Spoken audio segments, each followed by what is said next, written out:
स्वागत है आप सभी का आपके अपने यूट्यूब चैनल पे। आज हम करेंगे क्लास 9th का चैप्टर 11 जिसका नाम है ध्वनि या फिर साउंड। तो साउंड बेटा क्या है, आप सभी जानते हैं साउंड क्या होता है। जो भी आवाज़ें हम सुन रहे हैं, ठीक है, जो गाने सुनते हैं, बातें करते हैं, तो ये सारी चीज़ें जो आवाज़ आती है वो सारी क्या कहलाती है, साउंड कहलाती है, ध्वनि कहलाती है। ठीक है, तो चलो शुरू करते हैं बुक के थ्रू। क्या है कि हम प्रतिदिन विभिन्न स्रोतों जैसे कि मानव हो गए, पक्षी हो गई, घंटी हो गई, मशीन, वाहन, टेलीविज़न, रेडियो आदि जो है, जो भी हमारी चीज़ें हैं ये सारी की ध्वनि सुनते हैं ना भैया। लोगों की, पक्षियों की ची ची ची ची ची मॉर्निंग में, घंटियों की आवाज़, स्कूल की छुट्टी होती है तो घंटी की आवाज़ आती है, मम्मी वगैरह पूजा करती हैं या आप सभी पूजा करते हो तो घंटी बजाते हो। मशीन हो गई, कोई भी मशीन चलता है, मान लो सिलाई मशीन चला लो, जब चलाओगे तो खच खच खच खच खच की आवाज़ आएगी, है ना। वाहन, जो गाड़ी चलती है, टेलीविज़न, टीवी देखते हैं, रेडियो, ये सारे क्या हैं, इन सब से हम ध्वनि सुनते हैं। तो ध्वनि ऊर्जा का एक रूप है जो हमारे कानों में श्रवण का संवेदन उत्पन्न करती है। अब यह क्या बताया कि ध्वनि जो है ना एक ऊर्जा का रूप है। ऊर्जा का रूप है इन द सेंस, हमें पता है कि ऊर्जा का तो ना हम सृजन कर सकते हैं ना ही विनाश कर सकते हैं। तो उसी तरीके से क्या है, ध्वनि ऊर्जा का एक रूप है जो हमारे कानों में श्रवण का संवेदन उत्पन्न करती है। मतलब जब आवाज़ आती है तो कानों में एक झनझनाहट होती है जिससे हम कोई भी चीज़ को सुन सकते हैं। ऊर्जा ऊर्जा के जो है अन्य रूप भी हैं, जैसे कि हमारी यांत्रिक ऊर्जा हो गई, प्रकाश ऊर्जा हो गई, है ना। हमने पहले अध्याय में पढ़ सका है कि यांत्रिक ऊर्जा क्या होता है, पढ़ा था ना। और किस तरीके से जो है यांत्रिक ऊर्जा जो है मशीनरी ऊर्जा में कन्वर्ट होता था, ठीक है, एक टाइप से दूसरे टाइप में चेंज होता था। आपको संरक्षण के बारे में ज्ञात है। इसके अनुसार आप ऊर्जा को ना तो हम उत्पन्न कर सकते हैं, है ना, ऊर्जा को ना तो उत्पन्न कर सकते हैं ना ही उसका विनाश कर सकते हैं। आप इसे केवल एक से दूसरे में रूपांतरित कर सकते हैं या ट्रांसफ़र कर सकते हैं, कि एक जगह से दूसरे जगह में रूपांतरण कर सकते हैं, चेंज कर सकते हैं, लेकिन हम इसका ना तो सृजन कर सकते हैं और ना ही विनाश कर सकते हैं, ना ही इसको उत्पन्न कर सकते हैं, ना ही इसको विनाश कर सकते हैं। सिर्फ ऊर्जा को एक फॉर्म से दूसरे फॉर्म में ट्रांसफ़र कर सकते हैं। जब आप ताली बजाते हैं तो ध्वनि उत्पन्न होती है ना भाई। हाँ, क्या आप अपनी ऊर्जा का उपयोग किए बिना ध्वनि उत्पन्न कर सकते हो? अब बताओ, ताली बजा रहे हो तो क्या उसमें ऊर्जा नहीं लग रही? आप खुद सोचो। हाँ, ताली जब आप बजाते हो तो बेटा उसमें ऊर्जा लगती है, दोनों हाथों को उठाना पड़ता है ना, उसमें मांसपेशियों का जोर लगाना पड़ता है, तब जाके दोनों हाथों को टकराना पड़ता है, तब जाके ताली बजती है। तो बेटा इसमें ऊर्जा लगा ना, और यही ऊर्जा जो है कन्वर्ट हो जाता है ध्वनि ऊर्जा में, फिर हमें आवाज़ सुनाई देती है। ठीक। ध्वनि उत्पन्न करने के लिए आपने ऊर्जा के किस रूप का उपयोग किया, तो भैया इस अध्याय में हम सीखेंगे कि ध्वनि कैसे उत्पन्न होती है और किसी माध्यम में यह किस प्रकार संचरित होकर हमारे कानों के द्वारा ग्रहण की जाती है। तो देखो, अभी मैंने आपको बताया था कि माध्यम क्या होता है। नॉर्मल सा ऐसे सुनो, ठीक है। ध्वनि जो होती है हमारी, देखो दो चीज़ें होती हैं। हमारा पहले टाइप में क्या होता है कि चीज़ों को एक जगह से दूसरी जगह जाने में क्या होता है, माध्यम की ज़रूरत है, ठीक है, माध्यम की ज़रूरत है। और दूसरे में क्या है, इसकी ज़रूरत नहीं है। अब इसके एग्जाम्पल क्या है, हमारा साउंड जो है ना, साउंड को जो है एक जगह से दूसरी जगह जाने के लिए माध्यम की ज़रूरत होती है। अब आपके दिमाग में आ रहा हो कि भैया ऐसा क्या चीज़ है भैया जो बिना माध्यम के चला जाए। तो भैया लाइट को देखा तुमने, जब आप लाइट को एक जगह से दूसरी जगह भेजते हैं तो उसमें कोई माध्यम की ज़रूरत नहीं होती है ना। लाइट को इधर से उधर भेजने के लिए मुझे माध्यम की ज़रूरत नहीं होती है, लेकिन साउंड को एक जगह से दूसरी जगह भेजने के लिए मुझे माध्यम की ज़रूरत होती है। ठीक। यहाँ पर एक क्रियाकलाप दे रखा है, चलो देख लेते हैं क्या है। कि एक स्वतंत्रित द्विभुज लीजिए और इसकी किसी भुजा को एक रबड़ के पैड पर मार कर इसे जो है कंपित कराइए। ठीक है, कंपित कराना है तुम्हें। ठीक। इसे अपने कान के समीप लाओ। क्या आप कोई ध्वनि सुन पाते हैं? कंपन स्वतंत्र द्विभुज की एक भुजा को अपनी उंगली से स्पर्श कीजिए। इसे अनुभव को अपने मित्रों के द्वारा शेयर करें या फिर मित्रों के साथ जो है शेयर करें। ठीक है, क्या कह रहा है कि अब एक टेबल टेनिस या फिर एक छोटी सी प्लास्टिक की गेंद को एक धागे की सहायता से किसी आधार से लटकाइए, जैसा कि नीचे फिगर में दे रखा है। एक लंबी सुई और धागा लीजिए, धागे के एक सिरे पर एक गांठ लगाइए और सुई की सहायता से धागे को गेंद में पिरोइए। पहले कंपन ना करते हुए स्वत्रित द्विभुज की एक भुजा से गेंद को स्पर्श कीजिए, फिर कंपन करते हुए स्वत्रित द्विभुज की एक भुजा से गेंद को स्पर्श कीजिए। देखिए क्या होता है। अपने मित्रों के साथ इसे विचार विमर्श कीजिए और दोनों अवस्थाओं में अंतर की व्याख्या करने का प्रयत्न कीजिए। यहाँ पे देख लो आप फिगर, ठीक है। यहाँ दिया हुआ है कि एक धागा लो और धागा को कुछ इस तरीके से बॉल में बांध दो। एक बार ही क्या करना है तुम्हें, बिना कंपित किए, बिना इससे मारे, ठीक है, ये कंपित करने के लिए है, लोहे का कुछ है या किसी भी चीज़ से, बिना इसे मारे जो है छू के देखिए क्या इसमें वाइब्रेशन है। फिर थोड़ी देर में क्या करिए, इसको मारिए, इससे चोट करिए, ठीक है। ये जो दिख रहा है आपको, इससे चोट करिए, कंपमान स्वतंत्र फिर से क्या करो, इसको चोट करो। जब भी चोट करेगा तो इधर आएगा, ठीक है। ये हमारी टेबल टेनिस की गेंद है। अब इसको देखो क्या इसमें कोई वाइब्रेशन सा हो रहा है, तो भैया हाँ होगा, है ना, होगा। अब यहाँ पर एक और एग्जाम्पल दे रखा है, क्रियाकलाप दे रखा है। क्या करना है तुम्हें, एक बीकर या फिर एक गिलास को ऊपर तक पानी से भरना है। कंपमान स्वतंत्र त्रिभुज की एक भुजा को, जैसा कि चित्र में दिखाया है, देख लो, ये रहा फिगर, ठीक है। मैं दर्शाए अनुसार कंपमान स्वतंत्र द्विभुज की दोनों भुजाओं को पानी में डुबोना है, दोनों को इस तरह से डुबोना है। फिर देखना है कि दोनों अवस्थाओं में क्या होता है। अपने साथियों के साथ विचार विमर्श करना है और बताना है कि ऐसा क्यों हुआ। देखो, आप पानी के गिलास लेना है, पानी भर देना है और कंपमान स्वतंत्र द्विभुज को इसके अंदर डालना है। तो देखोगे आप क्या पानी में जो एक वह कंपन सी कह लो या छिलमिलाहट सी जो है नजर आएगा। फिर क्या कह रहा है, कंपन स्वतंत्र द्विभुज की भुजा के पानी को स्पर्श करते हुए यहाँ पे देखो क्या है कि गिलास में पानी भरना है, फिर कंपास स्वतंत्र द्विभुज को इसके अंदर डिप करना है। ऊपर जो भी क्रियाकलाप हमने किया तो हमने उसमें क्या निष्कर्ष निकाला, क्या किसी कंपमान वस्तु के बिना ध्वनि उत्पन्न कर सकते हैं। अब तक वर्णित क्रियाकलाप में हमने स्वत्रित द्विभुज से आघात के द्वारा ध्वनि उत्पन्न की, है ना भैया, उससे टक्कर लगाया तब जाके हमें जो है आवाज सुनाई दी। अब क्या कह रहा है कि बिना टक्कर के भी हम आवाज सुन सकते हैं। हम विभिन्न वस्तुओं में घर्षण के द्वारा खुरच कर, रगड़ कर या वायु फूंक कर या उसको हिलाकर ध्वनि उत्पन्न कर सकते हैं। इनके क्रियाकलाप में हम क्या करते हैं, हम वस्तु को कंपमान करते हैं और ध्वनि को उत्पन्न करते हैं। कंपन का अर्थ होता है किसी वस्तु का तेजी से बार बार इधर उधर गति करना, ठीक है। कंपन का तात्पर्य क्या है कि किसी वस्तु का तेजी से इधर उधर बार बार गति करना। मनुष्य में वाक ध्वनि जो होते हैं उनके वाक तंतुओं को कंपित होने के कारण ही उत्पन्न होती है। अब हमारे जो है ना गले में तो क्या है, एक वाक तंतु होती है, ठीक है। जो गला है हमारा, वहाँ पर वाक तंतु होता है और इस तंतु के में कंपन होता है, तभी हमारी आवाज़ जो है बाहर तक आ पाती है। जब कोई पक्षी अपने पंखों को फड़फड़ाता है तो आप कोई ध्वनि सुनते हैं, तो भैया हाँ फड़फड़ाहट की आवाज़ आती है ना। क्या आप जानते हैं कि मक्खी भिनभिनाने की ध्वनि कैसे उत्पन्न करती है। भैया, एक खींचे हुए रबड़ के छल्ले को बीच में से खींचकर तोड़ने पर यह कंपन करता है ना, और ध्वनि उत्पन्न आती है, कट्ट सी पट्ट सी, है ना। यदि आपने कभी ऐसा नहीं किया तो इसे कीजिए और तनी हुई रबड़ के छल्ले के कंपन को देखो। अब यहाँ पर हम देखते हैं ध्वनि का संचरण, कि कैसे ध्वनि जो है एक जगह से दूसरी जगह विचरण करता है या संचरण करता है। हम जानते हैं कि ध्वनि कंपन करती हुई वस्तु के द्वारा उत्पन्न होती है ना। जब कोई वस्तु कंपन करती है तो ध्वनि उत्पन्न होती है। द्रव्य या पदार्थ जिससे होकर ध्वनि संचरित होती है उसे हम क्या बोलते हैं, माध्यम। यहाँ हमारा एक पॉइंट है कि माध्यम किसे कहते हैं भैया, जिसके थ्रू हमारी जो है आवाज़ एक जगह से दूसरी जगह पहुँचती है उसे हम बोलते हैं माध्यम। यह ठोस द्रव गैस हो सकता है, तो भैया ये ठोस द्रव गैस तीनों से हो सकता है। स्रोत से उत्पन्न होकर ध्वनि सुनने वाले तक किसी माध्यम से होकर पहुंचती है, मतलब तीनों में से कोई भी हो सकता है। अब देखते हैं किस माध्यम से हमारे तक आवाज़ पहुंच रही है। जब कोई वस्तु कंपन करती है तो यह अपने चारों ओर जो है विद्यमान माध्यम के कणों को कंपमान कर देती है। अब मान लो मैं अगर अभी बोल रही हूँ ना, तो मेरे मुंह के पास जितने भी हमारे पास पार्टिकल्स होते हैं, वो पार्टिकल्स क्या हो रहा है, मूव कर रहा है। अब मूव करने से ही क्या है, हमारे कानों तक वो आवाज़ सुनाई दे पा रही है।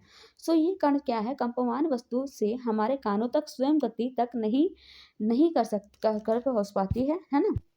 सबसे पहले क्या होता है कि कंपमान वस्तु के संपर्क में रहने वाले माध्यम के कण अपनी संतुलित अवस्था में विस्थापित होती है। मतलब कि मान लो क्या है, हमारा स्पीकर है, चलो स्पीकर का एग्जांपल लेते हैं।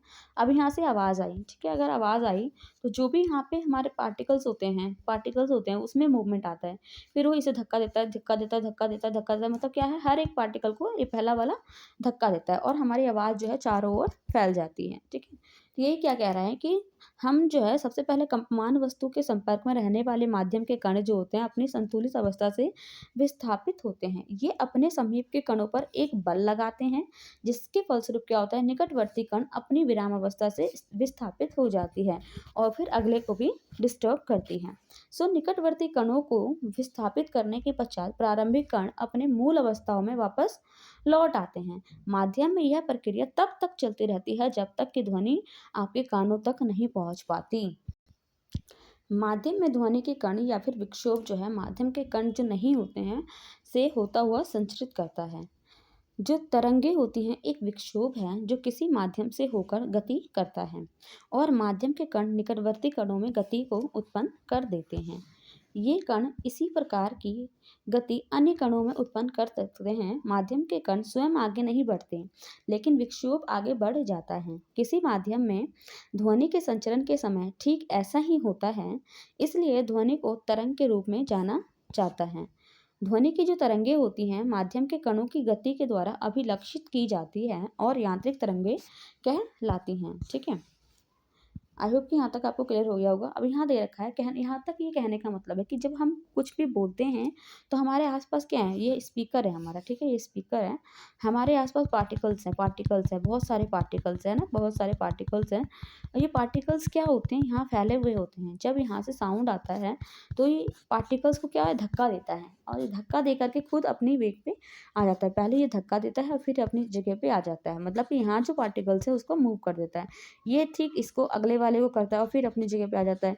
फिर ये जो अगला वाला है फिर ये अपने अगले वाले को करता है, फिर ये अपनी जगह पे आ जाता है। इस तरीके से क्या आता है कि हर एक पार्टिकल अगले वाले पार्टिकल को धक्का देता है और ये अपनी जगह पे आ जाता है। तो इस तरीके से जो है हमें ध्वनि सुनाई देती है। ठीक है, इस तरीके से हमें ध्वनि सुनाई देती है। ध्वनि के संचरण के लिए वायु सबसे अधिक सामान्य माध्यम है, क्योंकि ज़्यादातर बातें हम क्या करते हैं, वायु में ही करते हैं। तो वायु क्या है, सबसे सामान्य माध्यम है। जब कोई कंपमान वस्तु आगे की ओर कंपित करती है और अपने सामने की वायु को धक्का देकर संपीड़ित करती है, तो इस प्रकार एक उच्च दाब का क्षेत्र उत्पन्न होता है। इस क्षेत्र को हम क्या बोलते हैं, संपीड़न कहते हैं या सी कहते हैं। कहने का तात्पर्य यह है कि मान लो क्या, हमने वायु में अगर आवाज़ आती है तो ये अपने आगे वाले को क्या करती है, धक्का देती है। और धक्का देती है तो भैया यहाँ पर भी कण होंगे, यहाँ वाले को इन्होंने धक्का दिया, जब ये धक्का दिया तो क्या हुआ, यहाँ पे कण भर गए, बहुत ज़्यादा भर गए, है ना, भर गए। और यहाँ पर क्या हो गया, रेयर केस हो गया, मतलब कि यहाँ हल्का हल्का हल्का कम रह गया। इसे ही हम बोलते हैं, जब ये प्रेशर बनता है, दबाव पड़ता है, तो ये क्या हो जाते हैं, दब जाते हैं और इकट्ठे हो जाते हैं, तो इसको हम बोलते हैं संपीड़न। ओके, ये संपीड़न जो है कंपमान वस्तु से दूर आगे की ओर गति करता है। जब कंपमान वस्तु पीछे की ओर कंपन करती है तो एक निम्न दाब का क्षेत्र उत्पन्न होता है, जिसे हम विरल कहते हैं। विरल मतलब कि जो हमारा पीछे वाला ये वाला पोर्शन है, ये हमारा क्या है, आर है या फिर कह लो विरल है। ठीक है, जो हमारे ये जहाँ दाब बन रहा है, जहाँ इकट्ठा हो जा रहा है, ये हमारा क्या है, संपीड़न या सी है ना। समझ रहे हो बातों को। यहाँ फिगर दे रखा है कितना अच्छा, चलो मैं दिखाती हूँ फिगर के थ्रू। जब वस्तु कंपन करती है तो अर्थात आगे और पीछे तेजी से गति करती है, तो वायु में संपीड़न और विरल दोनों ही एक श्रेणी बन जाती है। यदि संपीड़न और विरल जो है ध्वनि तरंग बनाती है तो माध्यम से होकर संचरित होती है, और संपीड़न उच्च दाब का क्षेत्र है और विरल जो है निम्न दाब का क्षेत्र है। दाब किसी माध्यम में के दिए हुए आयतन के कणों की संख्या से संबंधित है। किसी माध्यम में कणों का अधिक घनत्व जो है अधिक दाब और कम घनत्व कम दाब को दर्शाता है। इस प्रकार ध्वनि का संचरण जो है घनत्व परिवर्तन के संचरण के रूप में भी देखा जाता है। अब मैं आपको थोड़ा सा फिगर के थ्रू इसे क्लियर करने की कोशिश करूंगी। क्या है, देखो यहाँ पे ये मेरा संपीड़ित है, ये मेरा विरल है, ये संपीड़ित है, ये विरल है। ठीक है, ये हमारे विरल हैं और ये हमारे संपीड़ित हैं। ठीक है, आप देख सकते हो ये हमारे क्या है, ये वाले पोर्शन हमारे संपीड़ित है, ये हमारा विरल है। अब देखो इसमें फ़र्क कैसे पता चलेगा तुम्हें, कि देखो यहाँ पर जो पार्टिकल्स हैं, ये वाले पार्टिकल देखना, यहाँ वाले पार्टिकल क्या है, बहुत ज़्यादा करीब करीब है। मतलब कि यहाँ पर जब इन्होंने ठोका, इससे अगर चोट मारा गया तो यहाँ के पार्टिकल ने क्या किया, आगे वाले पार्टिकल को मूव किया, आगे मूव किया और मूव करके फिर क्या हुआ, पीछे हो गया। जब ये पीछे हुआ तो क्या हुआ, यहाँ पे बहुत सारे पार्टिकल्स हो गए, है ना। अब यहाँ पर क्या होगा, डिस्टेंस डिस्टेंस हो गया मतलब विरल हो गया। अब ये वाले पार्टिकल्स क्या करते हैं, इकट्ठे होकर आगे वाले को धक्का देते हैं। जब भी आगे वाला धक्का देगा, और यहाँ पर भी कुछ पार्टिकल थे, ये वाले भी धक्का दिया और धक्का देकर क्या हुआ, अपने सीट पे वापस आ गए। तो जब ये अपनी सीट पे वापस आ गए तो हमारा विरल हो गया, और जब इन्होंने धक्का दिया तो हमारा क्या हो गया, संपीड़न हो गया।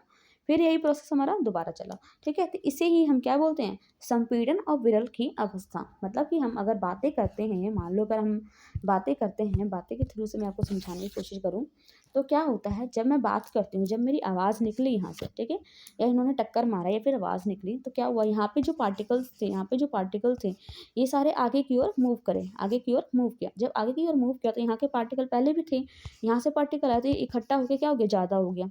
मतलब यहाँ हमारा संपीड़न वाला क्षेत्र बन गया। फिर यहाँ वाले पार्टिकल को धक्का जब महसूस हुआ तो इसने आगे वाले को भी धक्का दिया, और बाकी जो पार्टिकल थे ये पीछे हो गए, धक्का दे के पीछे हो गए। तो यहाँ हमारा विरल हो गया, यहाँ संपीड़न है, तो यहाँ पे फिर रेयर केस हो जाएगा। और यहाँ वाले पार्टिकल फिर सेम वही प्रोसेस करेंगे, आगे वाले को धक्का देंगे और खुद पीछे आ जाएंगे। जब आगे वाले को धक्का देंगे तो हमारा ये संपीड़न हो जाएगा, दाब हो जाएगा ना, सारे पार्टिकल्स करीब करीब आ जाएंगे। जब ये पीछे आ जाएगा तो क्या होगा, यहाँ पे रेयर केस हो जाएगा, मतलब कि यहाँ पे विरल हो जाएगा। सेम वही प्रोसेस बार बार रिपीट होगा। यहाँ एक स्प्रिंग का एग्जांपल दे रखा है कि जब ए में हमारा, देखो ए में स्प्रिंग नॉर्मल इस कंडीशन में है, ठीक है, जब इसको दबाया गया, पास दबाया गया तो क्या, और फिर छोड़ा गया तो क्या हुआ, यहाँ पर दबाव बना, पहले यहाँ पर दबाव बना है ना, तो ये क्या हो गया, संपीड़न हो गया। फिर इसने आगे बनाया, ये हमारा हो गया रेयर, फिर आगे बनाया, फिर हमारा संपीड़न हो गया। मतलब कि ये जो है जहाँ पास पास है वो हमारा संपीड़न है, जहाँ खुले खुले हैं वहाँ पर हमारा क्या है, रेयर केस है। ठीक है, यहाँ पर वही दे रखा है कि उन क्षेत्रों के जहाँ पर हमारे स्लिंकी की कुंडलियाँ क्या हो जाती है, पास पास आती है, उसे हम संपीड़न कहते हैं, और जहाँ पर कुंडलियाँ दूर दूर होती है उसे हम विरल कहते हैं। आप जानते हैं कि किसी माध्यम में ध्वनि जो है संपीड़न अथवा विरल के रूप में जो है संचरित होती है। अब आप किसी स्लिंकी में विक्षोभ के संचरण तथा किसी माध्यम में विक्षोभ की तुलना कर सकते हैं। ये तरंगे अनुदैर्घ्य तरंगे कहलाती हैं। इन तरंगों में माध्यम के कणों का विस्थापन विक्षोभ के संचरण की दिशा में समांतर होता है। कण एक स्थान से दूसरे स्थान तक गति नहीं करते, लेकिन अपनी विराम अवस्था से आगे पीछे दोलन करते हैं। ठीक है, जैसे कि हमारा यहाँ पर है, ये यहाँ पे कुछ हमने किया है, बॉल टांग रखा है। ठीक है, तो ये क्या होगा, यहाँ से यहाँ, यहाँ से यहाँ, यहाँ से यहाँ होगा, लेकिन ये अपनी विराम अवस्था में क्या करेगी, यहाँ से यहाँ दोलन करेगी। ठीक है, गति नहीं करेगी, दोलन करेगी। अतएव ध्वनि तरंगे क्या होती हैं, अनुदैर्घ्य। ध्वनि तरंगे क्या होती हैं, अनुदैर्घ्य, मतलब कि सीधी जाती है ना, सीधी जाती हैं। ये गति नहीं करती, ये सीधी जाती हैं। यदि आप जो है स्लिंकी के अपने हाथ में पकड़े सिरे को आगे पीछे धक्का ना देकर दाएं बाएं हिलाएं, तब भी आपको स्लिंकी में तरंग उत्पन्न होती दिखाई देगी, देती है ना भाई, हाँ। सो इस तरंग में कण तरंग संचरण की दिशा में कंपन नहीं करते, लेकिन तरंग के चलने की दिशा में लंबवत अपनी विराम अवस्था के ऊपर नीचे कंपन करते हैं। अगर मैं आगे पीछे करूँगी तो ये आपको आगे पीछे जाएगा, लेकिन अगर मैं ऐसे ऐसे घुमाऊंगी तो ये इस तरह से जो है मूवमेंट करेगा। ठीक है, सो ऊपर नीचे कंपन करते हैं। इस प्रकार की तरंग हमारी अनुप्रस्थ तरंगे कहलाती हैं। सो हमने दो तरंगों का नाम जाना, अनुप्रस्थ तरंगे जो इस तरीके से जाए, और अनुदैर्घ्य चल तरंगे जो सीधी जाए, है ना। अनुप्रस्थ तरंगे जो इस तरीके से जाए, और सीधी तरंगे अनुदैर्घ्य तरंगे हैं। ठीक है, सो इस प्रकार अनुप्रस्थ तरंग वह तरंग है जिसमें माध्यम के कण अपनी माध्य स्थितियों पर तरंग के संचलन की दिशा में लंबवत गति करती है।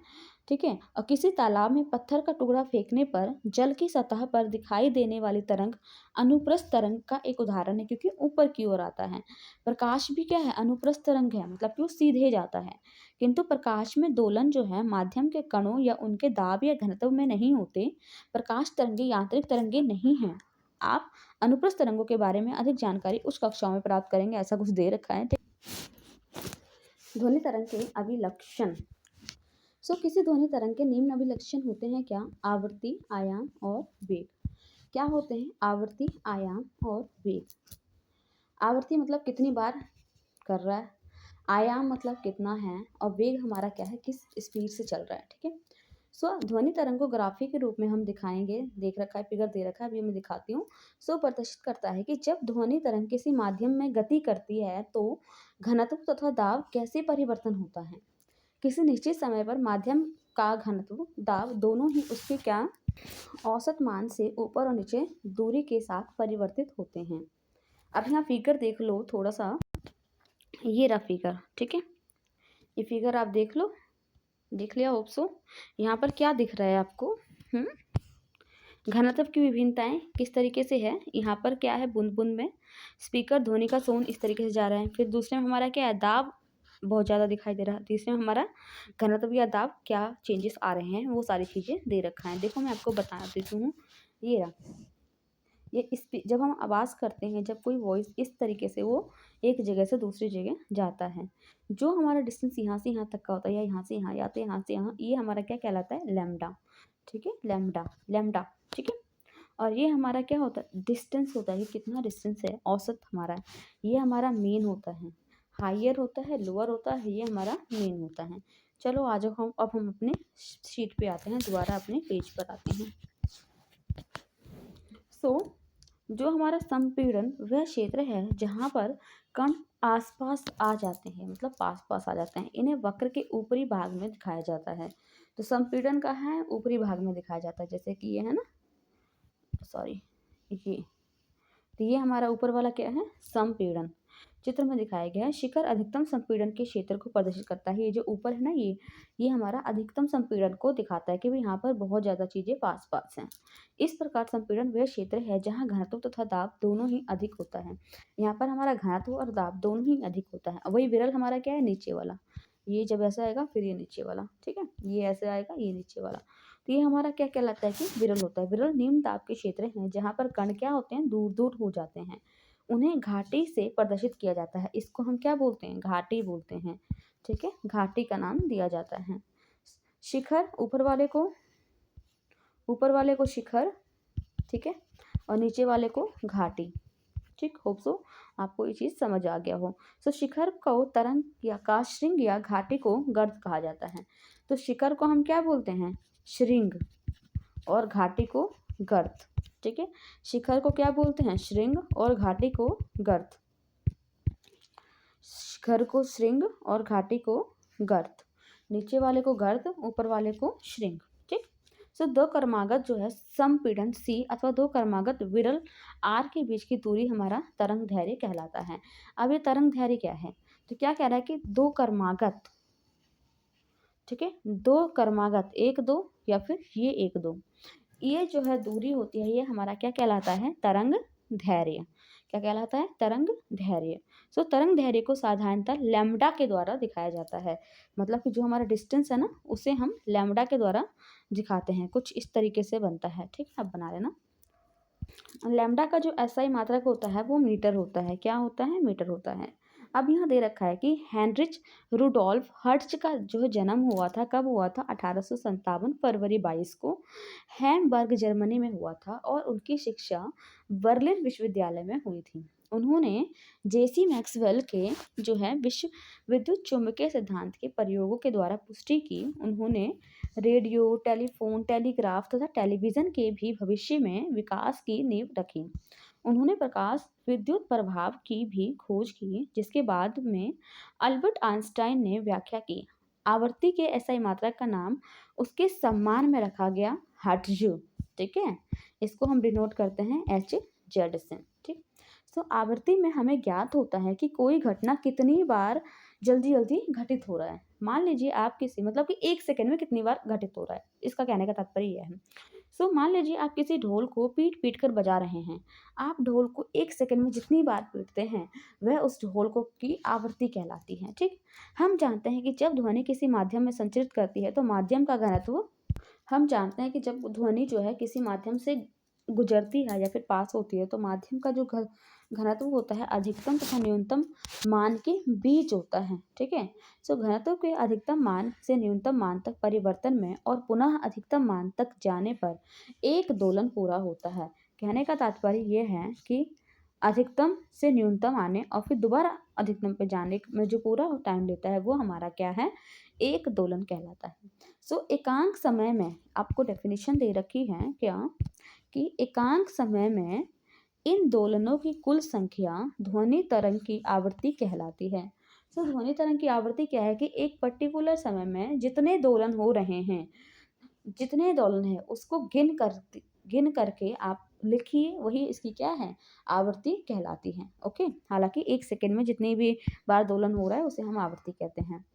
यदि हम प्रति एकांक समय में अपने पास से गुजरने वाले संपीड़न तथा विरल की संख्या की गणना करें तो हमको ध्वनि की तरंग आवृत्ति ज्ञात हो जाएगी। इसे सामान्यतः वी ग्रीक अक्षर में न्यू से प्रदर्शित किया जाता है। इसको क्या बोलते हैं, न्यू। ठीक है, इसका ऐसा ही मात्रक है हमारा हर्ट्ज। ठीक है, एच जेड के द्वारा डिनोट करते हैं। दो क्रमागत संपीड़न या दो क्रमागत विरलों को किसी निश्चित बिंदु से गुजरने में लगे समय को तरंग की आवर्तकाल कहलाता है। अब ये क्या कहना कह रहा है कि जो दो क्रमागत हमारा सघन है या दो क्रमागत विरल है, ये जो डिस्टेंस कवर कर रहा है, ठीक है, जितना इसमें लिया गया है समय, ये हमारा क्या है, आवर्तकाल है। आवर्तकाल है, टाइम है।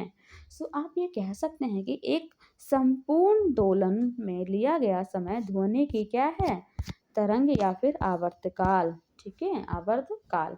इसे टी अक्षर के द्वारा निरूपित करते हैं भैया, टाइम है। इसका ऐसा ही जो है मात्रा क्या है, सेकंड है। आवृत्ति तथा आवर्तकाल के बीच में संबंध को इस प्रकार से दिखाया गया है,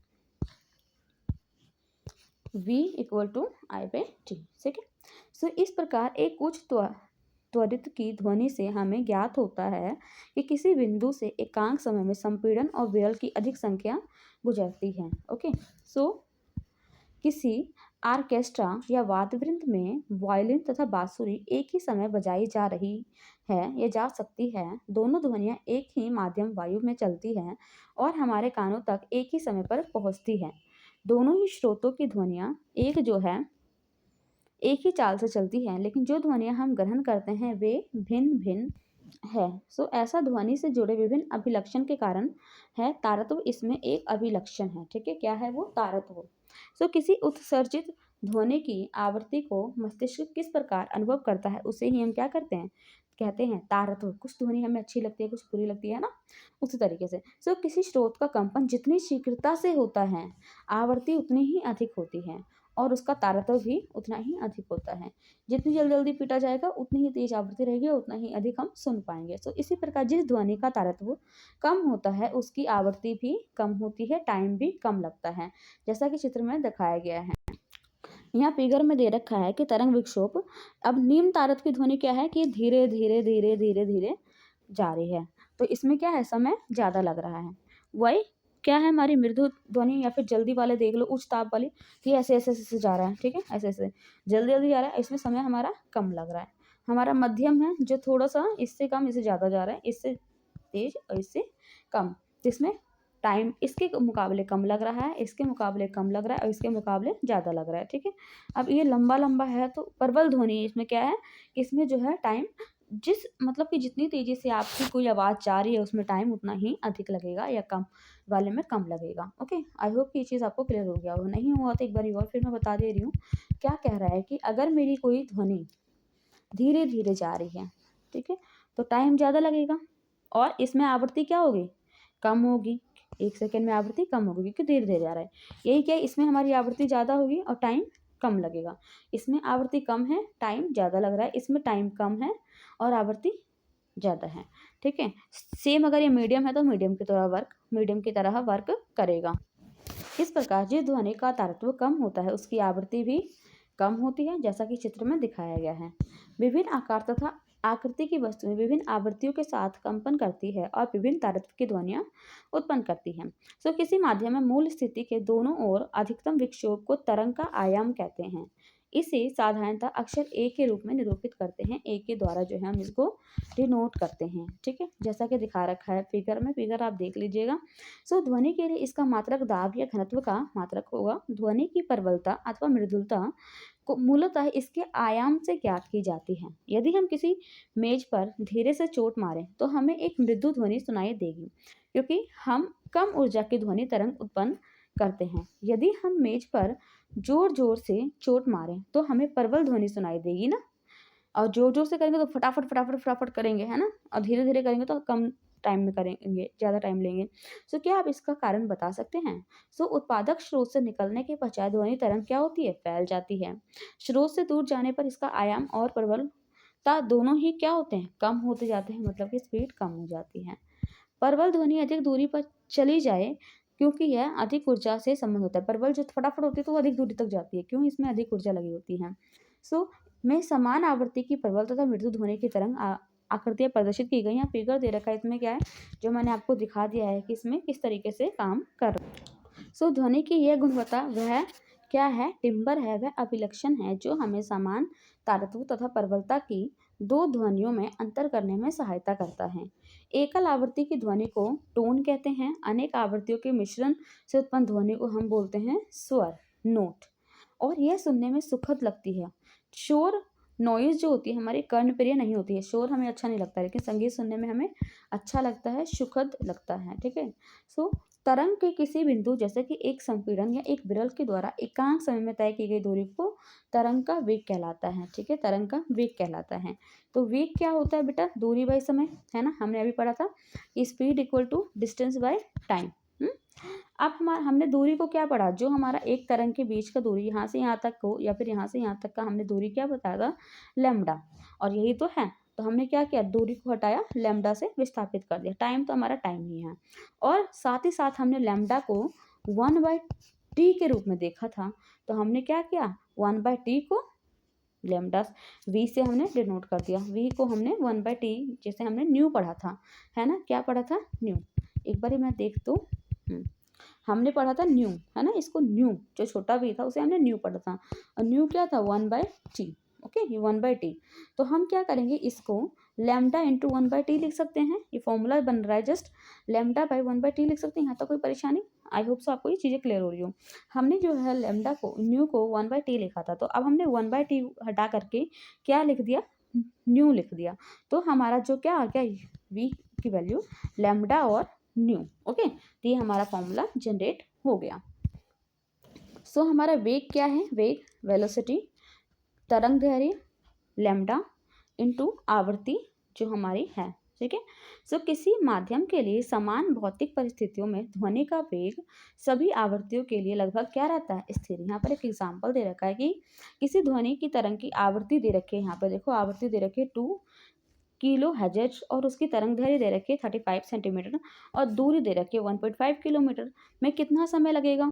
टाइम पूछ रहा है। तो आपको क्या करना है? आपको क्या करना है? जस्ट क्या करना है? फॉर्मूला अप्लाई करना है। यहाँ आवृत्ति तुम्हारा 2 के हर्ट्ज है ना, हर्ट्ज है कह लो, या 20 हर्ट्ज, 2000 हर्ट्ज है। तरंग दैर्ध्य हमारा 35 सेंटीमीटर है। इसको मीटर में कन्वर्ट करेंगे तो 0.35 हो जाएगा। और तरंग का वेग क्या होता है? तरंग दैर्ध्य इंटू आवृत्ति। सो हमारा वेग दे रखा है, तरंग दैर्ध्य इंटू आवृत्ति, मल्टीप्लाई कर दो, हमारा आ जाएगा समय, है ना। तो इस तरीके से आप करके देखिएगा। और यहाँ पर कुछ और क्वेश्चंस दे रखे हैं, इसको भी सॉल्व करिएगा। बस जस्ट फॉर्मूला का अप्लाई करना है, कुछ नहीं है और, है ना। सो किसी एकांक क्षेत्रफल में 1 सेकंड में गुजरने वाली ध्वनि ऊर्जा को क्या बोलते हैं? ध्वनि की तीव्रता कहते हैं।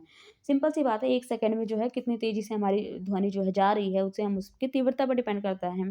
सो यद्यपि हम कभी कभी प्रबलता तथा तीव्रता शब्दों का पर्याय के रूप में उपयोग करते हैं, मतलब कि दोनों को एक ही मान लेते हैं, लेकिन इसका अर्थ एक नहीं है। प्रबलता ध्वनि के लिए कानों की संवेदनशीलता की माप है। यद्यपि दो ध्वनियां समान तीव्रता की हो सकती है, फिर भी हम एक को दूसरे की अपेक्षा अधिक प्रबल ध्वनि के रूप में सुन सकते हैं, क्योंकि हमारे कान इसके लिए अधिक संवेदनशील होते हैं। सिंपल सी बात है, उसी आवाज़ में आप शोर नहीं सुन सकते, लेकिन उसी आवाज़ में, तेज आवाज़ में गाने सुन सकते हो, है ना, यही फ़र्क होता है। सो विभिन्न गाने हमें अच्छे लगते हैं, शोर हमें बुरे लगते हैं। सो विभिन्न माध्यमों में ध्वनि की चाल, अब कह रहा है कि अलग अलग माध्यम में ध्वनि की चाल कैसे होगी। हवा में कैसे होता है, पानी में कैसे होता है, ठोस में कैसे होता है। ठीक, किस में तेज होता है, किस में कम होता है, ये सारी चीज़ें हम जानेंगे।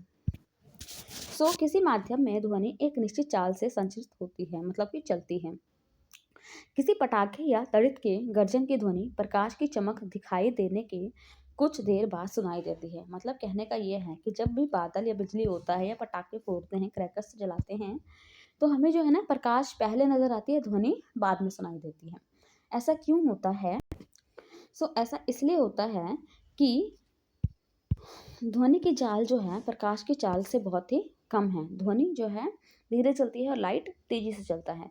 सो ध्वनि की चाल उस माध्यम के गुणों पर निर्भर करती है जिसमें वे संचरित होती हैं। ठीक, आप इस संबंध को अपनी उच्च कक्षाओं में सीखेंगे। चलो भैया सीख लेना, अभी जितना सीखना है वो हम सीखते हैं।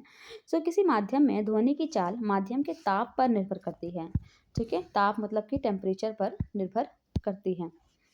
जब हम ठोस से गैसीय अवस्था की ओर जाते हैं और ध्वनि की चाल कम होती जाती है, किसी भी माध्यम में ताप बढ़ाने पर ध्वनि की चाल बढ़ जाती है। उदाहरण के लिए वायु में ध्वनि की चाल क्या होती है? 0 डिग्री सेल्सियस पर 331 मीटर पर सेकेंड तथा 22 डिग्री सेल्सियस पे 334 मीटर पर सेकेंड। मतलब कि देखा, ताप बढ़ाने पे क्या हो रहा है कि स्पीड जो है इसकी बढ़ जा रही है। तो सारणी 11.1 में विभिन्न माध्यम में एक विशेष ताप पर ध्वनि की चाल को दर्शाया गया है। इसे आपको याद रखने की आवश्यकता नहीं है, बट फिर भी हम देख लेते हैं। यहाँ दे रखा है कि विभिन्न माध्यम में 25 डिग्री सेल्सियस पे ध्वनि की चाल। अगर मैं 25 डिग्री सेल्सियस है सबका, ठोस में निकेल है तो ये स्पीड चल रही है, स्टील है तो ये है, लोहा है तो ये, पीतल का लिए, कांच के लिए, ठीक है। और द्रव में देखो क्या है, यहाँ पे हमारे ठोस में सबसे ज़्यादा था, अब द्रव में देखो क्या है, कम हो गया है ना, कम हो रहा है ना। जल में कैसा है, जल अगर आसुत है तो इथेनॉल है तो मिथेनॉल है तो, फिर हमारा हाइड्रोजन, हीलियम, वायु, ऑक्सीजन, सल्फर डाइऑक्साइड इसमें क्या है और कम होती जा रही है। तो इससे हमारा ये निष्कर्ष निकलता है, मोटा मोटी अगर देखा जाए तो क्या, ठोस में जो है ना बहुत तेज है, गैस में कम है और द्रव में कम है और गैस में और ज़्यादा कम है। ठीक, अब ध्वनि का परावर्तन देखते हैं क्या होता है। देखो, नॉर्मल सी बात है, नॉर्मल एग्जांपल समझो कि अगर हम खाली रूम में जाते हैं और कुछ बोलते हैं तो हमें आवाज़ गूंजती हुई नज़र आती है, यस नो? जब कहीं खाली कमरा होगा, मान लो उसमें सामान नया है, नहीं है, नया नया रूम है, नया नया घर है, तो वहाँ पर अगर आप कुछ भी बोलते हो तो बेटा आवाज़ गूंजती है ना। अगर आप पहाड़ों पे चले जाओ, वादियों पे चले जाओ, कोई भी नाम पुकारो तो वो आपको पूरा पूरा आवाज़ रिटर्न करके देगा। कहने का तात्पर्य यह है कि अगर आप वादियों में, पहाड़ों में जो है कुछ भी चिल्लाओ, कोई भी नाम चिल्लाओ, मूवी वगैरह में देखा होगा, सपना सपना सपना, है ना, कोई सा भी नाम, तो जिसका भी आप मतलब कि बोलोगे, जैसे कि बोलता है I love you I love you love you, तो ये क्या हो रहा है, बार बार रिपीट होता है ना। तो ये क्यों होता है? परावर्तन के कारण। रूम में भी, हमारे रूम में रिपीट नहीं होते शब्द, लेकिन गूंजता है ना, गूंजता है। क्यों होता है? तो ये परावर्तन के कारण है, ठीक है। किसी ठोस या द्रव से टकराकर ध्वनि उसी प्रकार वापस लौटती है जैसे कोई रबड़ की गेंद किसी दीवार से टकराकर वापस आती है। आई होप ये चीज़ें आपको समझ आ गया होगा कि जैसे हम रबड़ की गेंद दीवार पर मारते हैं और हमें वापस मिलती है, ठीक उसी तरीके से क्या होता है, ये आवाज़ भी हमारी रिटर्न होती है। प्रकाश की भांति ध्वनि भी किसी ठोस या द्रव की सतह से परावर्तित होता है। हमने लाइट वाले चैप्टर में पढ़ा था कि जो लाइट होती है किसी भी सतह पर पड़ती है तो क्या हो रहा है कि परिवर्तित होता है ना। उसी तरीके से जो है हमारी आवाज़ भी जो है रिटर्न होती है, ठीक है। प्रकाश की भांति ध्वनि भी किसी ठोस या द्रव की सतह से परावर्तित होती है तथा परावर्तन के उन्हीं नियमों का पालन करती है जिनका अध्ययन आप अपनी पिछली कक्षाओं में कर चुके हैं। और पिछली कक्षाओं में क्या आपने अभी भी किया था। परावर्तक सतह पर, अच्छा नेक्स्ट कक्षा में भी पढ़ोगे, 10th में भी पढ़ोगे, ठीक है। अभी हम 9th में पढ़ रहे हैं ना, 10th में भी इसके बारे में आपको जानकारी मिलेगी। परावर्तन सतह पर खींचे गए अभिलंब ध्वनि के आपतन होने की दिशा तथा परावर्तन होने की दिशा के बीच बने कोण आपस में बराबर होते हैं। ये तीनों दिशाएं एक ही तरल में होती हैं। ध्वनि तरंगों के परावर्तन के लिए बड़े आकार के अवरोधक की आवश्यकता होती है, चाहे पॉलिश किए हुए या खुरदरे हैं। देखो क्या है कि ध्वनि क्या होता है, मान लो हमारा कोई एक सतह है, प्लेन सतह है, जब हम यहाँ से क्या कर रहे हैं, आवाज़ को भेज रहे हैं, आवाज़ को अगर मैं भेज रही हूँ, ठीक है, जिस एंगल से आवाज़ जाएगा उसी एंगल से ये रिटर्न होके आएगा, ठीक है। ये वाली हमारा, और ये हमारा क्या है, अभिलंब है, ये हमारा अभिलंब है, ठीक। ये बना नहीं फिगर सही से, मैं भी फिगर बनाती हूँ।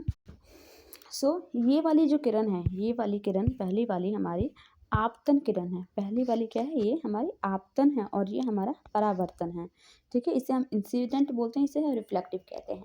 तो ये आपतन किरण जो है, आपतन किरण है, आपतन कोण बनाती है और परावर्तन किरण हमारी परावर्तन कोण बनाते हैं। जो एंगल हमारा आई होगा वही हमारा आर होगा, ठीक है। इंसिडेंट रेज इक्वल होगा जो हमारा फ्रैक्शन वाला रे होता है, ठीक है, ये हमारा 90 डिग्री है। यही चीज़ यहाँ पर बताया गया है। अब एक बार और देख लो। आपतित होने वाली दिशा तथा परावर्तित होने वाली दिशा के बीच बने कोण आपस में बराबर होते हैं। ये जो कोण दिख रहे हैं आपको, ये कोण आपस में बराबर होते हैं और ये तीनों दिशाएं एक ही तल में होते हैं, मतलब ये एक ही तल में होते हैं, एक ही बिंदु पर होते हैं। ध्वनि की तरंगें के परावर्तन के लिए बड़े आकार के अवरोधक की आवश्यकता नहीं होती या फिर पॉलिश किए हुए खुरदरे किसी भी से भी हो जाता है। यहाँ एक क्रियाकलाप दे रखा है कि भैया ये हमारी क्या है, प्लेन सतह है, ठीक है, टेबल है। यहाँ से हमने क्या किया, आवाज़ को भेजा, यहाँ हमने 2 पाइप लगा रखा है, ये रहा पाइप, ये है पाइप, ठीक है, 2 पाइप हमने लगा रखा है और यहाँ से हम क्या कर रहे हैं, आवाज़ दे रहे हैं, और यहाँ पे क्या हो रहा है, यहाँ टकरा रहा है और टकरा करके उतने ही एंगल में रिटर्न हो रहा है। और यहाँ पर अगर कान लगाओगे तो आपको आवाज़ सुनाई देगी। ये लेकिन ध्यान रखने योग्य बातें हैं कि ये जो एंगल है ना, एंगल ये बराबर होना चाहिए। अगर ये बराबर नहीं हुआ तो आपको ये आवाज़ सुनाई नहीं देगी। और साथ ही साथ वो सतह जो है टेबल, वो भी बराबर होना चाहिए। अब आ जाओ प्रतिध्वनि क्या होता है उसके बारे में जानते हैं। जो प्रतिध्वनि होती है किसी उचित परावर्तक वस्तु, जैसे कि किसी इमारत अथवा पहाड़ के निकट यदि आप जोर से चिल्लाएं या ताली बजाएं तो आपको कुछ समय पश्चात वही ध्वनि फिर से सुनाई देती है। उसे हम बोलते हैं क्या, प्रतिध्वनि। आपको सुनाई देने वाली इस ध्वनि को हम बोलते हैं प्रतिध्वनि। हमारे मस्तिष्क में ध्वनि की एक संवेदना लगभग 0.1 सेकंड तक बनी रहती है। स्पष्ट प्रतिध्वनि सुनने के लिए मूल ध्वनि तथा परावर्तित ध्वनि के बीच कम से कम 0.1 सेकंड का समय अंतराल अवश्य होना चाहिए। यदि हम किसी दिए हुए ताप जैसे कि 22 डिग्री सेल्सियस पर ध्वनि की चाल 344 मीटर पर सेकंड मान लें तो ध्वनि को अवरोधक तक जाने तथा परावर्तन के पश्चात वापस आने तक 0.1 सेकंड के पश्चात पहुंचना चाहिए। ठीक है, अतः श्रोता से परावर्तक सतह तक जाने तथा वापस आने के में जो है ध्वनि द्वारा तय की गई कुल दूरी कम से कम 334 metre per second into 0.1 second equals to 34.4 metre होनी चाहिए। अतः स्पष्ट प्रतिध्वनि सुनने के लिए अवरोधक की ध्वनि स्रोत से न्यूनतम जो है दूरी ध्वनि द्वारा तय की गई कुल दूरी की आधी अर्थात कि 17.2 मीटर अवश्य होनी चाहिए। कहने का तात्पर्य यह है कि जहाँ हम आवाज़ कर रहे हैं, ठीक है, वहाँ पे आवाज़ करने के बाद वहाँ पहुँचने में और हमारे तक आने में, मतलब कि यहाँ पहाड़ है, ठीक है, यहाँ मैं हूँ, यहाँ से मैं आवाज़ कर रही हूँ, तो यहाँ से यहाँ तक जाने में और यहाँ से यहाँ तक आने में टोटल जो है 34 मिनट का टाइम लगता है। इट्स मीन क्या है, मिनिमम 17.2 मीटर की दूरी होनी चाहिए, तभी हमारी आवाज़ गूंज सकती है, दोबारा सुनाई दे सकती है। अगर 17.2 मीटर से कम हुआ डिस्टेंस तो हमारी आवाज़ सुनाई नहीं देती है, रिपीट नहीं होती है। जैसे कि घर में गूंजती है ना आवाज़, तो रूम जो है 17.2 मीटर तो होती नहीं है, तो इसलिए हमारी आवाज़ गूंजती है ना। सो यह दूरी वायु के ताप के साथ बदलती जाती है, क्योंकि ये 17.2 मीटर नहीं है, शायद हाँ मीटर ही है, ठीक है, मीटर है, मीटर है। 17.2 मीटर का तात्पर्य यह है कि जब मैं अगर रूम में बोलती हूँ तो मेरे चारों साइड क्या है, चारों साइड 17 मीटर दूरी होना चाहिए, तब हमारी आवाज़ जो है पूरा रिपीट हो जाएगा। लेकिन रूम में हमारी आवाज़ गूंजती है, उसका रीज़न ये है कि हमारे चारों साइड 17 मीटर की दूरी नहीं होती है। वही पहाड़ों और वादियों में क्या होता है, 17 मीटर की दूरी होती है, उस 17 मीटर के उससे ज़्यादा होती है, इसलिए हमारी आवाज़ पूरी साफ सुनाई देती है, बिल्कुल रिपीट होके। यह दूरी जो है वायु के ताप के साथ बदलती जाती है, क्योंकि ताप के साथ ध्वनि के वेग में भी परिवर्तन होता है। ताप जब हम बढ़ाएंगे तब को ये क्या होगा, हम्म ताप जब बढ़ाएंगे तो हमें आवाज़ तेज से सुनाई देगा और स्पीडली सुनाई देगा, जल्दी सुनाई देगा। सो ध्वनि के बारंबार परिवर्तन के कारण हमें एक से अधिक प्रतिध्वनियां भी सुनाई दे सकती है। बादलों के गड़गड़ाहट की ध्वनि कई परावर्तक पृष्ठों जैसे कि बादल तथा भूमि से बारंबार परिवर्तन के फलस्वरूप उत्पन्न होती है। अब अनुसरण के बारे में जानते हैं कि किसी बड़े हॉल में उत्पन्न होने वाली ध्वनि हमारी दीवारों से क्या होता है, बारंबार परावर्तन के पश्चात या कई सारे रीजनों से क्या होता है, हमें इतनी कम ना हो जाए कि यह सुनाई ना ही पड़े। यह बारंबार परावर्तन जिसके कारण ध्वनि निर्बाध होता है, अनुसरण करता है। किसी सभा भवन बड़े हॉल में अत्यधिक अनुसरण अत्यंत अवांछनीय है। अनुसरण को कम करने के लिए सभा भवन की छतों तथा दीवारों पर ध्वनि अवशोषक पदार्थ जैसे कि संपीड़ित फाइबर बोर्ड, खुरदरे प्लास्ट पर्दे लगे होते हैं। सीटों के पदार्थों का जो है चुनाव इसके ध्वनि अवशोषक गुणों के आधार पर किया जाता है। देखो, कहने का तात्पर्य ये है कि आपने मूवी वगैरह में गए होंगे तो मूवी में देखा होगा क्या, सीटें जो हैं गद्देदार होती हैं, चटाइयाँ बिछाई होती है, दीवारों पर दरी बिछाई होती है, मतलब कि इस तरह से खुरदरी चीज़ें बिछाई जाती है प्लेन के बजाय। रीज़न क्या है कि जो आवाज़ उसमें गूंजे ना, तो आवाज़ जब किया जाए तो गूंजे ना, गूंजने के बजाय क्या, वो जो खुरदरी चीज़ होती है वो ऑब्जर्व कर ले और हमारी आवाज़ें साफ सुनाई दे। नहीं तो क्या होती है, खाली घरों में हमें आवाज़ गूंजती हुई नजर आती है। बार बार परावर्तन होने के कारण क्या होता है, हमें एक्चुअल आवाज़ सुना ही नहीं देता है। इसलिए मूवी वगैरह के थिएटर में पर्दे हो गए बहुत सारे लगाए जाते हैं। कर्टन्स के अलावा हमारे जो है दीवारों पे चटाइयाँ लगाई जाती है या फिर खुरदरे पे वो चादरें बिछाई जाती हैं, ठीक है। हमारी जो कुर्सियाँ होती हैं उस पे गद्दे होते हैं, खुरदरे होती है, ताकि जो है हमें चटाइयाँ नीचे सीढ़ियों पर बिछाई जाती है, ताकि जितनी भी आवाज़ मूवीज़ के उससे टीवी से निकले, स्क्रीन से निकले, तो वो ऑब्जर्व कर लिया जाए। ओके, यहाँ पर एक एग्जाम्पल दे रखा है कि एक मनुष्य किसी खड़ी चट्टान के पास ताली बजाता है और उसकी प्रतिध्वनि 2 सेकंड के पश्चात, मतलब कि टाइम 2 सेकंड के पश्चात सुनाई देती है। यदि ध्वनि की चाल स्पीड जो है 346 मीटर पर सेकंड ली जाए तो चट्टान तथा मनुष्य के बीच में दूरी क्या है, डिस्टेंस क्या है, ये फाइंड आउट करना है। तो देखो क्या है, ध्वनि की चाल हमारी ये दे रखा है v, है ना। ध्वनि सुनने में लिया गया समय t हमारा 2 सेकंड है। ध्वनि द्वारा चली गई दूरी क्या है भैया, हमने क्या किया v इंटू टी, है ना। सो इसको मल्टीप्लाई कर दिया 2 से, हमारा ये हो गया डिस्टेंस। सो अब क्या कह रहा है कि 2 सेकंड में ध्वनि ने चट्टान तथा मनुष्य के बीच की दोगुनी दूरी तय की होगी, पक्का, है ना। अतः चट्टान तथा मनुष्य की दूरी का बीच क्या होगा, हाफ हो जाएगा इसका, दैट्स इट, है ना। क्योंकि देखो जब हमारी आवाज़ हमारे तक आती है, मान लो यहाँ से मैंने बोला तो पहले तो यहाँ पहुँचा, फिर दोबारा रिटर्न आया, तब जाके हमें आवाज़ सुनाई दी ना। तो भैया जितनी दूरी है उसका हाफ कर दो। ध्वनि के बहुल परावर्तन के उपयोग। अब क्या कह रहा है कि जो हमारा ध्वनि जो है परावर्तन होता है तो उसका यूज़ कहाँ होता है, यूज़ कहाँ होता है, प्रयोग कहाँ होता है। तो यहाँ देखो मेगाफोन हो गया, लाउड स्पीकर हो गया, हॉर्न हमारे टोटोम, तूर्य तथा शहनाई जैसे वाद्य यंत्र सभी इस प्रकार बनाए जाते हैं कि ध्वनि सभी दिशाओं में बिना फैले जो है केवल एक विशेष दिशा में जाती हो। तात्पर्य यह है कि आपने क्या होगा, स्पीकर वगैरह को देखा होगा कि इस तरीके का कुछ होता है बना। इसका रीज़न क्या है कि मान लो हमारे पास साउंड आ रहा है, ठीक है, इन केस मैं बना देती हूँ फिगर। मेरे पास स्पीकर इस तरीके होता है, मान लो साउंड यहाँ से आ रहा है, तो अगर इस तरीके का मुंह ना बना होगा, ये क्या करता है, सारी आवाज़ को इकट्ठा करके जहाँ मुझे भेजना होता है वहाँ पर ही भेजने का कार्य करता है। मान लो अगर ये स्पीकर, ये मुंह इस तरीके का ना बना होता तो हमारा यहाँ पे साउंड निकलता और ये यहाँ यहाँ यहाँ यहाँ यहाँ यहाँ यहाँ यहाँ क्या होता है, हर जगह साउंड वेस्ट हो जाता है। इसीलिए जो इसका मुंह जो है इस तरीके से बनाया जाता है कि जया जहाँ पर हमें साउंड भेजना है वहीं उसी और मुंह करके हम स्पीकर से वॉइस निकालें। यहाँ पर फिगर दे भी रखा है, ये देखो मेगाफोन है हमारा, है ना। साथ ही साथ हॉर्न का भी मुंह कुछ इस तरीके का बना होता है। सो इन यंत्रों में एक नली का आगे का जो है भाग खुला होता है, शंक्वाकार होता है। ये स्रोत से उत्पन्न होने वाली जो भी हमारे ध्वनि तरंग को बार बार परावर्तित करके श्रोताओं की ओर सीधा आगे की ओर भेजता है और हमारा वेस्ट ना हो कोई सा भी वॉइस या साउंड, ठीक है।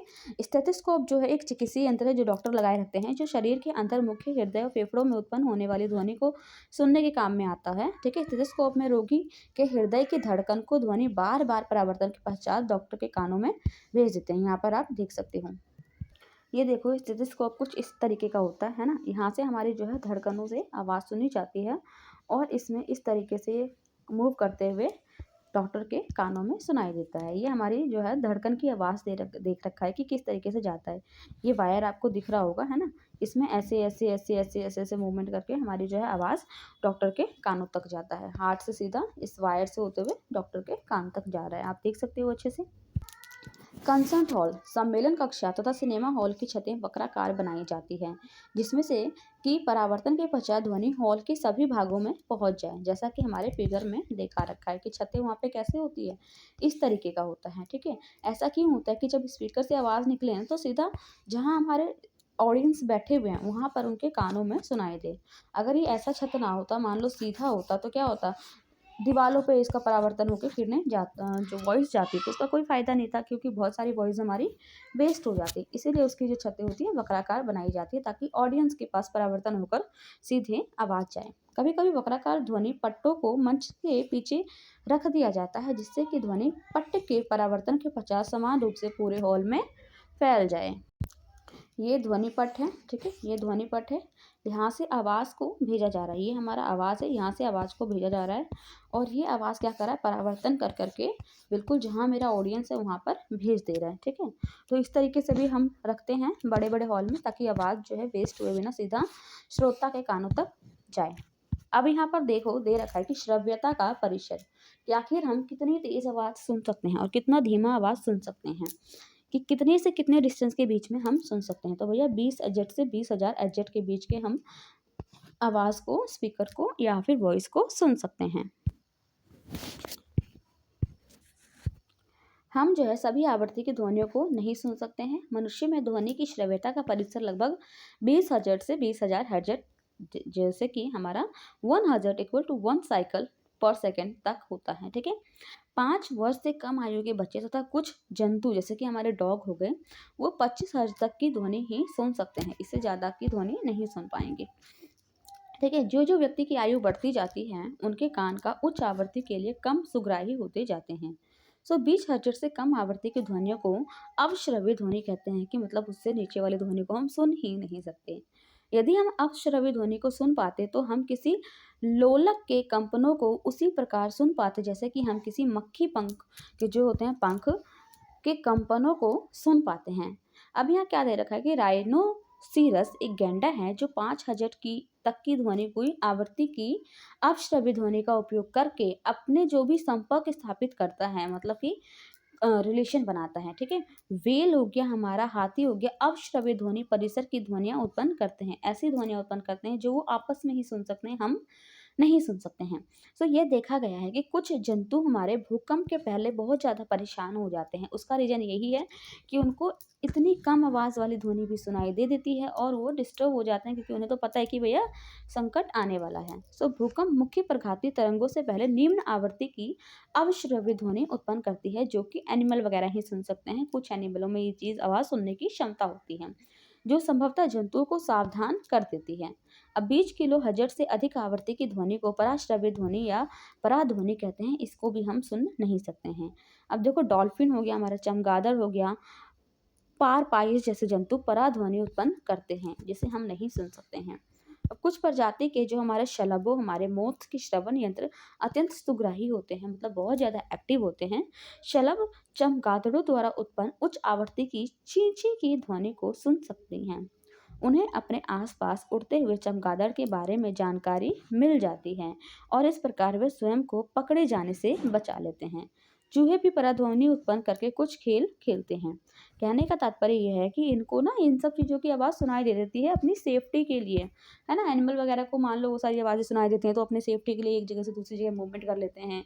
चील जो एनिमल्स वगैरह को खाते हैं तो उसके आसपास जो भी मतलब कि जो उनके ईटेबल फूड होते हैं कह लो, है ना, तो उन्हें उनमें क्या होता है, अतिश्रव्य ध्वनि काम करती है, जो उसकी जो है ना कंपन को सुन लेती है और अपने आप को सेव करती है चील से या फिर उसके भोजन बनने से। ठीक है, श्रवण सहायक युक्ति क्या है, जो हमारे कानों में वो लगी रहती है, लीड, जिससे हम सुन पाते हैं। जिन लोगों को कम सुनाई देता है उन्हें इस यंत्र की आवश्यकता होती है। यह बैटरी से चलने वाली एक इलेक्ट्रॉनिक युक्ति है। इसमें एक छोटा सा माइक्रोफोन एवं एम्पलीफायर होता है, वो स्पीकर होता है। जब ध्वनि माइक्रोफोन पर पढ़ते हैं तो वह ध्वनि तरंगों को विद्युत तरंगों में परिवर्तित कर देता है। एम्पलीफायर इन विद्युत संकेतों को क्या है, परिवर्तित कर देता है। ये संकेत स्पीकर के द्वारा ध्वनि की तरंगों में परिवर्तित कर दिए जाते हैं। ये ध्वनि तरंगे कान में के जो है डायफ्राम पर आपतित होकर वह व्यक्ति को साफ सुनाई देता है। ठीक है, मशीन है जिसके द्वारा जो है इंसान या कम सुनने वाले इंसान भी सुन पाते हैं आवाज़ों को। अब क्या है, पराध्वनि के अनुप्रयोग। भैया पराध्वनि का यूज़ कहाँ पे होता है? पराध्वनि उच्च आवृत्ति की तरंगे हैं। पराध्वनि अवरोधों की उपस्थिति में भी एक निश्चित पथ पर गमन कर सकती हैं। उद्योगों तथा चिकित्सा के क्षेत्र में पराध्वनि का विस्तृत रूप से उपयोग किया जाता है। अब देखो क्या है, प्राय जो है पराध्वनि प्राय उन भागों को साफ करने में उपयोग लाया जाता है जिन पर पहुंचना हमारे लिए कठिन होता है, जैसे कि सर्पिलाकार नली हो गया, इस तरीके का विषम आकार के पुर्जे हो गए ऊटपटांग से, इलेक्ट्रॉनिक हमारे अवयव हो गए जिन वस्तुओं को साफ करना हाथों से संभव नहीं है। ठीक है, उन्हें साफ करने वाले मार्जन विलियम में रखते हैं और इस विलियम में पराध्वनि तरंगे भेजी जाती है, मतलब इतनी तेज आवाज़ भेजी जाती है कि आपस में भनभनाहट या फिर कह लो घनघनाहट या फिर वो झनझनाहट से जैसी उन्हें मूवमेंट होना शुरू होती है और वो साफ हो जाता है। उच्च आवृत्ति के कारण क्या होती है, धूल हमारे जो है, चिकनाई हो गई, गंदगी के कण अलग होकर नीचे की ओर गिर जाते हैं। इस प्रकार हमारा वो वस्तु जो है पूर्णतः साफ हो जाता है। ठीक है, दूसरा क्या यूज़ है, पराध्वनि का उपयोग धातु के ब्लॉक हमारे पिंड में दरारों तथा अन्य दृश्यों का पता लगाने के लिए भी किया जाता है कि भैया कहीं कोई टूट फूट तो नहीं है। धात्विक घटकों को प्राय बड़े बड़े भवनों, पुलों, मशीनों, तथा वैज्ञानिक उपकरणों को बनाने के लिए उपयोग में लाया जाता है। सो धातु के ब्लॉकों में विद्यमान दरार या छिद्र जो बाहर से दिखाई नहीं देते हैं, भवन या पुल की संरचना की मजबूती को कम कर देते हैं। इसलिए उसमें क्या होता है, पराश्रव्य ध्वनि को लगाया जाता है, छोड़ा जाता है, जिससे कि हमें पता चल जाता है कि भैया उसमें छेद तो नहीं है। सो पराध्वनि तरंगे जो हैं धातु के ब्लॉक से गुजारी या प्रेषित की जाती है और प्रेषित तरंगों का पता लगाने के लिए एक संसूचक का उपयोग किया जाता है। यदि थोड़ा सा भी दोष होता है तो पराध्वनि तरंगे परावर्तित हो जाती है और ये दोष उपस्थिति को दर्शाता है। जैसा कि फिगर में दे रखा है कि अगर यहाँ पे देखो थोड़ा सा दरार था, तो दरार होने के बाद क्या हुआ कि ये रिटर्न हो गया, और बाकी जो है सीधी सीधी निकल गई, लेकिन जहाँ दरार था वो रिटर्न हो गया। ठीक है, वो रिटर्न हो गया।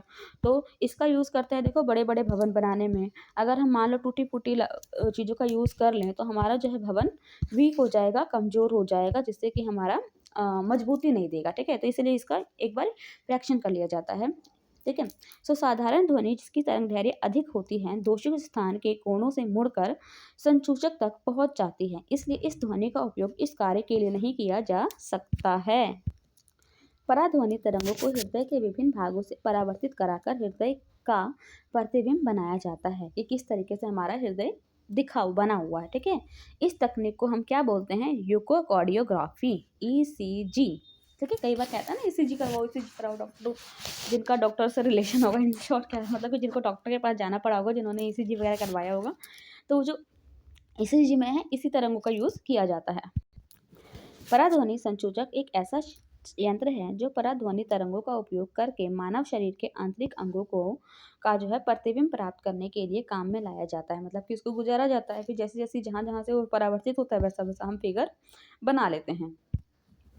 इस संसूचक से रोगी के अंगों जैसे कि यकृत हो गया, पित्ताशय हो गया, गर्भाशय हो गया, गुर्दे आदि का प्रतिबिंब प्राप्त किया जा सकता है।